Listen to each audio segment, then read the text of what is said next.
Bom dia, boa tarde, boa noite, torcedor e sócio do Clube de Regatas Vasco da Gama e Vasco da Gama SAF.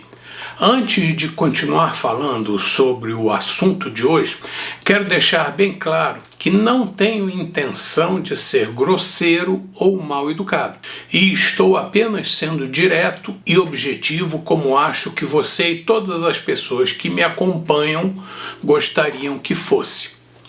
Aqui não é um espaço para mimimi ou coisas do tipo politicamente correto. Por isso, antes de perdermos tempo, se você caiu aqui de paraquedas e acha que nosso país está vivendo uma democracia plena, pode ser que tenha se equivocado e este espaço não lhe agrade. Espero que não lhe falte neurônios na caixola ou seu processo cognitivo não esteja incapacitado para entender o que pretendo dizer. Caso contrário, sugiro, e isso não é nome de nenhum japonês, que se retire para não se irritar.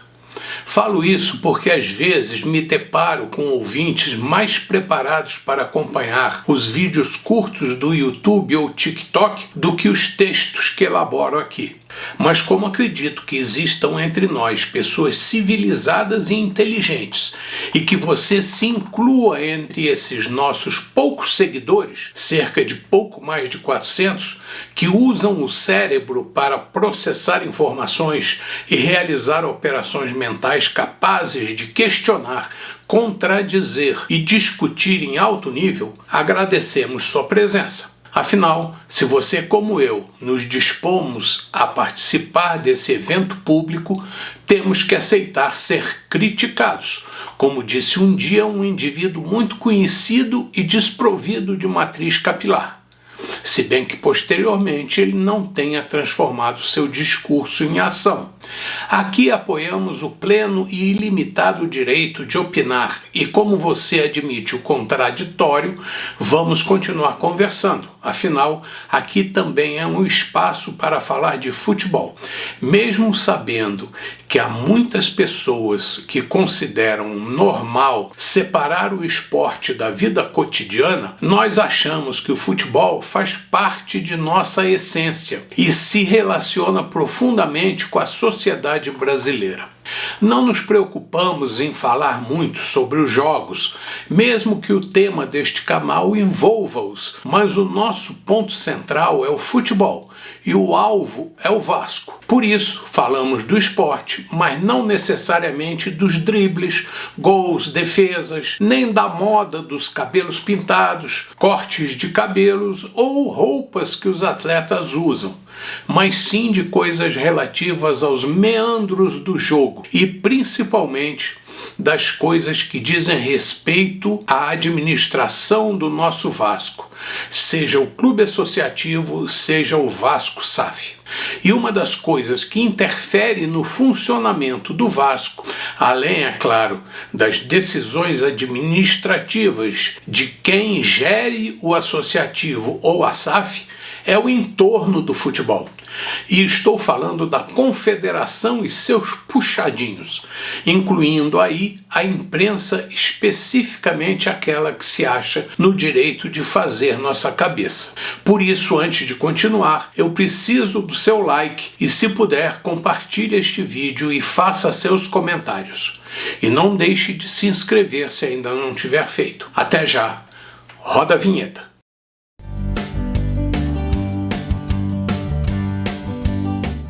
Ainda existe muita gente que se deixa enrolar por pessoas e entidades especializadas em fazer suas cabeças fracas e predispostas a aceitar suas orientações simplesmente porque julgam ser estas entidades intelectualmente superiores a si. Claro que a maioria dessas entidades, sejam confederações, federações ou empresas jornalísticas, só se preocupam com seus bolsos, assim como os canais de redes sociais que só dão importância às suas visualizações, mesmo que suas matérias causem dúvidas quanto à veracidade dos fatos. Por isso, os aproveitadores do futebol só se preocupam com ele e não em promover ou divulgar outros campeonatos. campeonatos como os de bolinha de gude, sinuca e outros esportes, entre aspas, que não dão retorno financeiro suficiente para manter a emissora ou confederação vivos.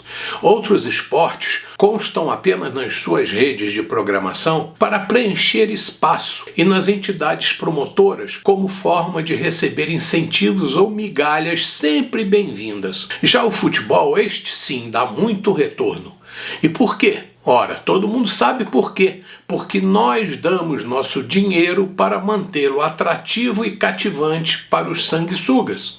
Ao contrário da maioria dos outros esportes, que possuem pouco apelo popular, o futebol é uma febre nacional e por isso possui um público muito grande, que o coloca entre os primeiros lugares entre os eventos de cultura de massa. A cultura, dentro de uma sociedade, se divide em diversos segmentos. Um deles, por exemplo, chamada de alta cultura, diz respeito à realização de eventos elaborados para ser consumidos pela elite que a produz. Nela se inserem espetáculos como concertos de música erudita, exposições de artes e alguns esportes destinados a entreter um público mais seleto, como definido pela própria elite. E esse tipo de cultura se destina predominantemente a um público que possui um poder aquisitivo maior, diferenciado, a nata da sociedade, entre aspas. Basicamente, é a cultura produzida pela elite para si própria. Outro tipo de cultura é a dita cultura popular, normalmente produzida pelo povo para ser consumida pelo próprio povo. Nela se incluem as festas populares, como as festas juninas e as festas regionais e religiosas. Entre esses dois tipos citados anteriormente, se insere a cultura de massa, que normalmente é produzida por um grupo para ser consumida por outro grupo. E é aí que entra o futebol profissional. Para me fazer entender melhor, vou tentar exemplificar. Uma pessoa ou um grupo de pessoas pode produzir uma festa junina com arrecadação de fundos entre os vizinhos, assim como alguém pode promover um concerto erudito se tiver muita grana para agradar seus semelhantes. São ambos eventos promovidos e destinados a um público específico. Porém, ninguém pode promover um espetáculo como um campeonato de futebol profissional sem muito investimento vindo de diversas fontes. Esses são os ditos eventos de cultura de massa e que são normalmente produzidos por uma elite para ser consumido pelo povo, pela massa, de onde o produtor espera recuperar o investimento e lucrar com ele. O carnaval é um outro exemplo disso. O futebol, como exemplo de cultura de massa, é sempre produzido, administrado e controlado por um grupo seleto de investidores que lutam para conservar sobre suas asas a galinha dos ovos de ouro. Por isso, sempre promovem campanhas explosivas, como fogos de artifícios, para manter as carteiras do público sempre dispostas a se abrir para sustentá-los. Por isso, criaram o Brasileirão Rei, que saiu pela culatra. Os planos de pay-per-view, os jogos da seleção também deram chabu esse ano. E todos os programas diários para promover e manter vivo o interesse no futebol. O Brasileirão Dinamite nem passou pela cabeça da imprensa esportiva, não é? Pois é, será que o Vasco, a verdadeira e popular surpresa deste ano, vai ganhar uma importância maior junto aos manipuladores do futebol brasileiro? Será que o dinheiro da SAF e a nova organização do clube associativo atrairão os sanguessugas a ponto de serem menos críticos e esquecerem a vingança provocada pelo nosso tão citado ex-dirigente já falecido, que provocou a Rede Poderosa? Quem conhece alguém no Vasco com peso suficiente para ser ouvido e considerado pela Confederação? No Cruzeiro eu conheço o Ronaldo, o fenômeno, como gosta de ser chamado. No Santos, no ano em que o campeonato ganhou o apelido da TV de Brasileirão Rei, em homenagem ao Rei Pelé, o prestígio não foi suficiente para evitar a queda. mesmo que alguns movimentos tenham sido feitos nesse sentido. O Corinthians, sempre acobertado pela mídia, e não culpo o clube por isso, é sempre protegido. O nosso arquirrival, por exemplo, desse nem preciso falar. Será que o Vasco, o clube que resiste e se nega a se dobrar frente ao sistema, permaneceu na primeira divisão por conta de sua reação dentro de campo ou apesar das tentativas de mantê-lo marginalizado? O torcedor do Vasco é muito passional e, mesmo sendo uma coisa boa, que o mantém sempre atento e lutando pelo clube, tem o lado ruim, que é o fato de que a paixão às vezes provoca reações intempestivas que podem prejudicar a entidade.